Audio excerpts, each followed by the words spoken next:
Tai ką, sveiki draugai, šiandien gavom dovanų iš Utenos, jie atsiuntė mums naują, ką tik pasirodžiusi nealkoholinį radlerį. Tai ką, geras oras, išgersim, atsigavinsim ir bandysim vykdyti iššūkį, kurį gavom nuo Leticijos.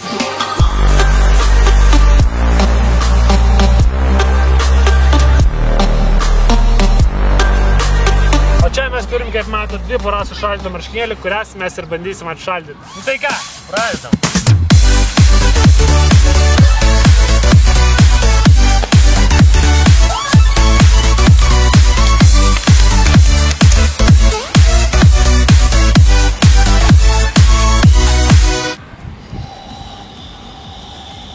Žinok, aš jau pavargau.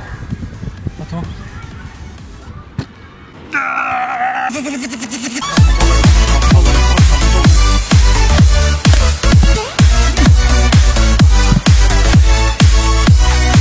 Gerai, išbandėm jau viską, taigi dabar jau tikrai jau turim imtis drastiškų veiksmų, taigi turim bet kokiais būdais suskaldyti šitą ledą.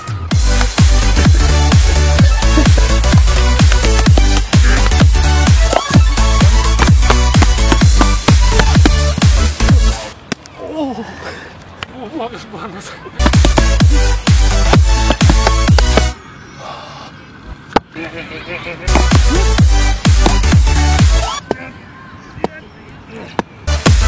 Gal tiesiog palaukiam. Žinok, aš jau pavagrau, tau reikia, turiu skaldyk. Gerai.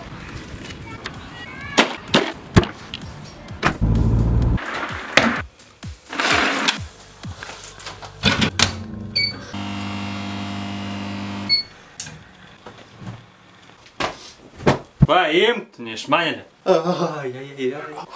Kaip tik mano dydis. Tai ką, kažkaip mes šitą iššūkį įvykdėm per 2 dienas, visgi bet įvykdėm. Ačiū už iššūkį Leticijai, o mes šitą iššūkį perdedam mūsų geram draugui Edvinui. Jeigu jums patiko šitas video, laikinkit, komentuokit, dalinkitės. Jeigu nepatiko, dislaikinkit ir laukit kito mūsų naujo video. Viso. Sakiau, geriam dydis man, nu?